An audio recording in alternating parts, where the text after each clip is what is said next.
यसै तयारी गर्ने साथीहरू, आज हामी लेसन 2 घर झगडाको सम्पूर्ण अभ्यास प्रश्न उत्तर पढ्नेछौँ, तर हजुरहरूले लेख्नुहोला। शब्द भण्डार। प्रश्न नम्बर 1, शब्दकोश प्रयोग गरी दिएको शब्दको अर्थ लेख्नुहोस् भनेको छ। हेरेर लेख्नुहोला, म अलि पढ्न भ्याउँदिन।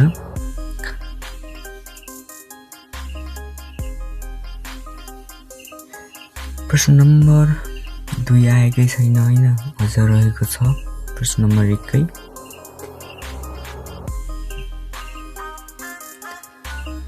प्रश्न नम्बर 2 मा घरभित्रका कथामा प्रयोग भएका टुक्कालाई अर्थ खोल्ने गरी वाक्य बनाउनुहोस् भनेको थियो। यहाँ रहेको छ कानमा तेल हाल्नु, आँखामा बिजाउनु, कम्मर कस्नु, आगो खेलाउनु जस्ता रहेका छन्।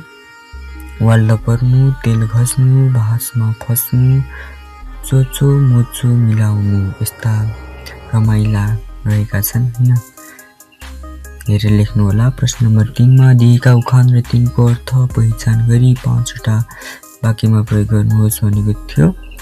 यहाँ उत्तर अर्थ सहित रहेको छ हैन। अर्थ पढेर बुझेर आफै वाक्यमा प्रयोग गर्न प्रयास गर्नुहोला, नसके मात्र हेर्नुहोला। यहाँ रहेको अर्को पड्को तेलको धूप भन्ने थियो र काग कराउँदैछ, पिता मर्दैछ भन्ने थियो। पिता भएको रहेछ पिना हो हैन, पिना लेख्नु होला। प्रश्न नम्बर 4 मा दिएको अनुच्छेदबाट अनुकरात्मक शब्द पहिचान गर्नुहोस् भनेको थियो। उत्तर छ अनुकरात्मक शब्दहरू लटरम्म, घ्याच्च, चिटिक्क, छक्क, चुटक्क, गदगद जस्ता शब्दहरू लेख्नु होला। अब प्रश्न नम्बर 5 मा रहेको छ शब्दकोशको प्रयोग गरी दिएका शब्दलाई क्रम मिलाएर लेख्नुहोस् भनेको छ। अब यहाँ उत्तर रहेको छ अंश, आँसु, ऋण। यो उत्तर हो, यसैले आधार मानी कपीमा लेख्नु होला।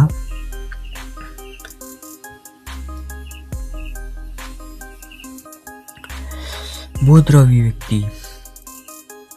प्रश्न नम्बर 3 मा रहेको छ 2 र 1 हामीलाई चाहिँदैन। दिएका प्रश्नको उत्तर दिनुहोस् भनेको छ। यहाँ टक्क प्रश्न र उत्तर एकै ठाउँमा लेखिदिएको छु मैले हैन। एकदम सजिलो तरिकाले घर झगडा कथा कति अनुच्छेदमा संरक्षित छ भनेको छ। 10 अनुच्छेदमा संरक्षित छ, यसरी नै लेख्नु होला हैन।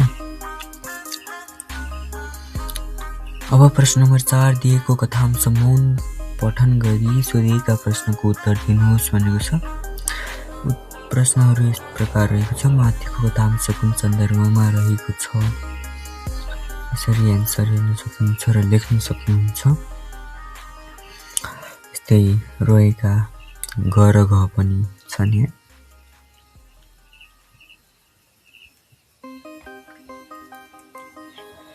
अब प्रश्न 5 मा कथा अनुसार दिएको घटनालाई क्रम मिलाएर लेख्नुहोस् भनेको छ।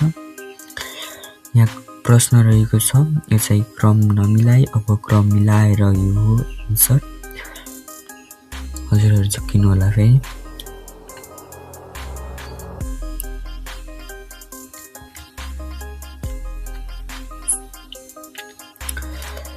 अब प्रश्न नम्बर 6 मा घर झगडा कथाका पात्र राजेन्द्र, लक्ष्मी र बहादुरहरूको यो छुट्याले हैन। उत्तर यहाँ रहेको छ। सजिलो तरिकाले लेखिदिएको छु छुट्टोमा।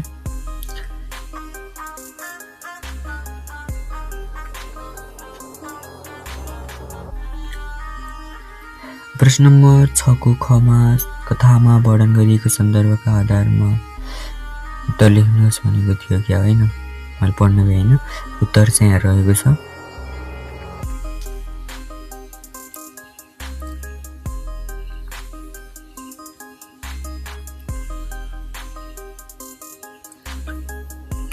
छको घमा यस प्रकार प्रश्न रहेको छ, पढेर लेख्नु होला। उत्तर चाहिँ यस प्रकार छ, एकदम छोटो तरिकाले। अरू साथीहरूले अलि लामो दिनुहुन्छ, मैले चाहिँ अलि छोटो मिठो दिन्छु हैन। छोटो मिठो लेख्नुपर्छ इक्जाममा सम्झिनको लागि। 6 को घमा रहेको छ कथाको मुख्य सन्देश लेख्नुहोस् भनेको छ। मुख्य सन्देश चाहिँ जान्नुपर्छ, यति सम्झि हैन, पछि बढाइ चढाइ गरेर लेख्दै भइहाल्छ नि। त्यो भएर यति चाहिँ पढ्नु होला, एकछिन स्किप गरेर।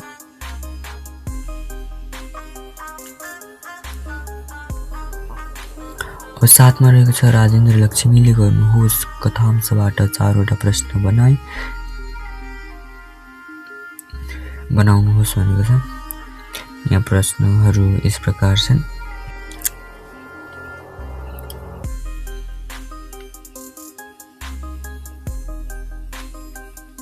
प्रश्न नम्बर 8 को प्रश्न हेर्न सक्नुहुन्छ। यसको उत्तर एकदम छोटोमा लेखिएको छ, हेरेर टक्क सार्न सक्नुहुन्छ। भिडियो छोटो बनाउनुको लागि अहिले मैले पढ्न समय पाएको छैन हैन, माफ गरिदिनु होला। हजुरहरू कपीमा लेख्नु होला। त्यही 9 मा रहेको छ व्याख्या गर्नुहोस्। यो चाहिँ इम्पोर्टेन्ट छ। एकदम छोटो तरिकामा, मिठो तरिकामा, सजिलो तरिकामा लेखिदिएको छु। हेरेर पढ्नु होला, घोक्नु होला, एक्जाममा आउन सक्छ के हैन।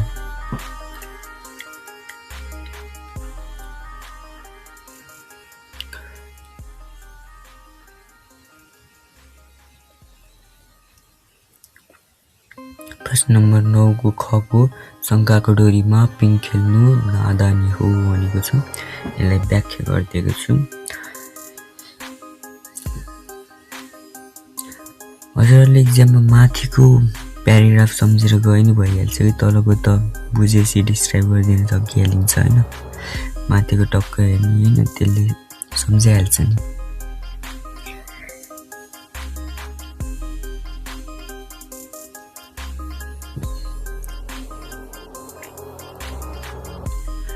प्रश्न नम्बर 10 मा घर झगडा कथाको सार एक अनुच्छेदमा लेख्नुहोस् भनेको छ। एक अनुच्छेदमा यस प्रकार रहेको छ।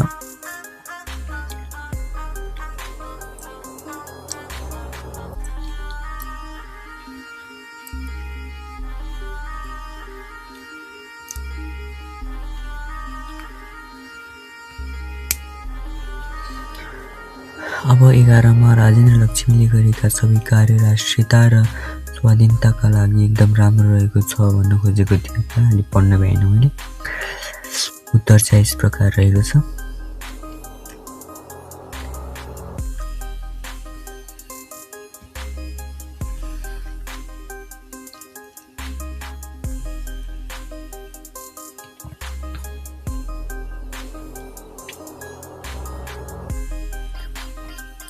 प्रश्न 12 मा सत्ता प्राप्तिका लागि हुने सङ्घर्षलाई कथाको कुन रूपमा देखाइएको छ भनेको छ। एकदम सजिलो तरिकाले लेखिदिएको छु। 3टा प्याराग्राफमा सम्झिन सजिलो हुन्छ।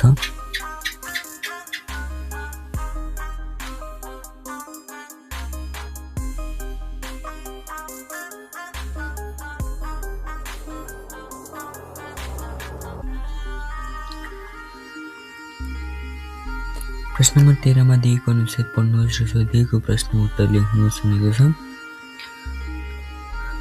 हेरेर लेख्न सक्नुहुन्छ। और आएको यस ठाउँमा रहेको छ भने अर्को पेजमा चाहिँ अर्को रहेको हुनेछ।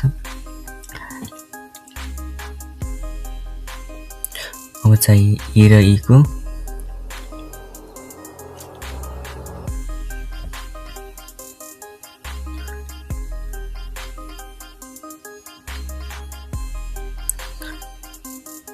अब ख भाषा संरचना र पदविन्यास पहिचान गर्नुहोस्। अनुच्छेदका गर्छ र मानिन्छ क्रियापदको धातु पहिचान गर्नुहोस् भनेको छ। अनुच्छेदमा कर्म र सार्ने प्रश्न दिएको छ। हजुरहरूले हेरेर लेख्न सक्नुहुन्छ उत्तर।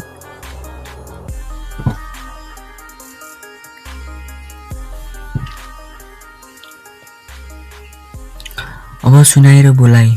यो चाहिँ अब कपीमा लेख्न त नपर्ला हैन, मलाई थाहा छैन, म त कपीमा लेख्दिनँ। सुनाएर बोलाइ सुन्ने र थाहा पाउने हो कि हैन। तैपनि मैले दिएको छु। शिक्षकहरूले के भन्नुहुन्छ नि, टिचरले भनेको मान्नु होला हजुरहरूले। बुकमा भरेर राख्दा सजिलो हुन्छ, बुकमा भर्नु होला। सुन्ने पाठ 2 का आधारमा दिएको प्रश्नको उत्तर भन्नुहोस् भनेको छ। यो भन्ने हो, खासै लेख्न नपर्ला।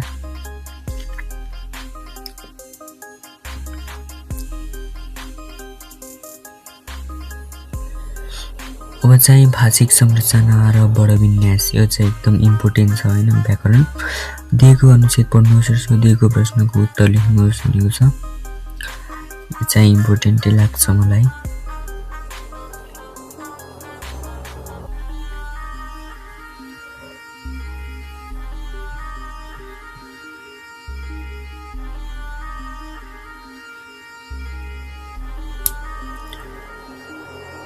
प्रश्न 2 मा क्रियापदमा दिए झै लेख उठ दि समाउ धातुबाट क्रियापद निर्माण गर्नुहोस् भनेको छ।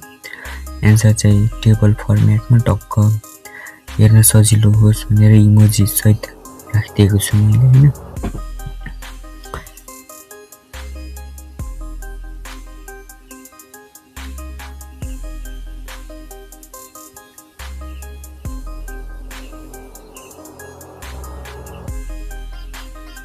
चाहिँ 3 मा रहेको छ प्रश्न हैन। यो प्रश्न पढेर उत्तर लेख्नु होला। श्रेणी कृदन्त सकर्मक अकर्मक क्रिया रहेको छ।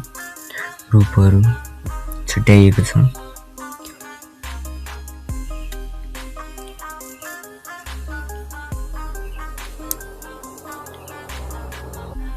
चारमा सकर्मक र अकर्मक क्रिया वस्तु वाक्यको प्रयोग गरी विद्यालयमा सम्पन्न हुन लागेको कार्यक्रमको वर्णन गर्नुहोस् भनेको छ।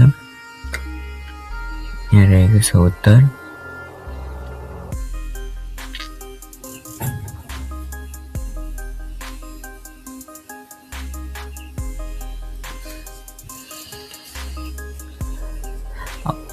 पाँचमा दिएको अनुच्छेद पढी सुरु बीच र अन्तिमबाट दीर्घ इकार पहिचान गर्नुहोस् भनेको थियो हैन। सुरुमा दीर्घ इकार, बीचमा दीर्घ इकार, अन्तिममा दीर्घ इकार भनेर छुट्याउनुहोस्। सुरुमा दीर्घ इकार इक्वल टु टेबल बनाउनु पर्दैन कपीमा हैन। मैले चाहिँ यो राम्रो बनाउनको लागि मैले गरेको। 6 मा घर झगडा कथाबाट सुरु बीच र अन्तिमबाट दीर्घ इकार प्रयोग भएका शब्द पहिचान गर्नुहोस् भनेको छ। यो पनि त्यही हो हैन। सुरुमा दीर्घ इकार, बीचमा दीर्घ इकार, अन्तिममा दीर्घ इकार भनेर छुट्याउनुहोस्।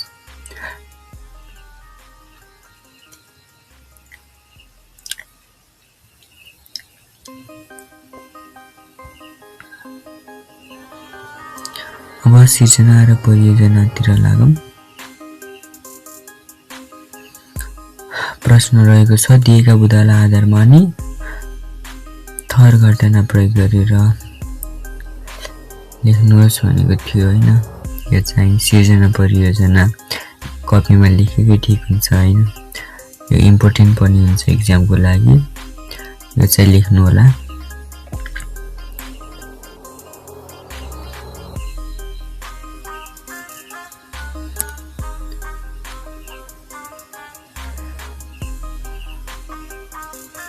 दुईमा रहेको छ ऐतिहासिक विषयवस्तुमा आधारित कुनै एउटा कथा खोजी त्यसलाई कक्षामा प्रस्तुत गर्नुहोस् भनेको छ।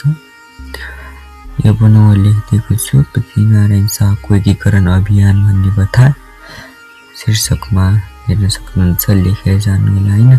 प्र्याक्टिकल पाइन्छ कि हामीले हैन। यसरी लेखिदिँदा राम्रो हुन्छ। यस्तै भिडियो पाउनको लागि हाम्रो च्यानललाई सब्स्क्राइब गरेर राख्नु होला।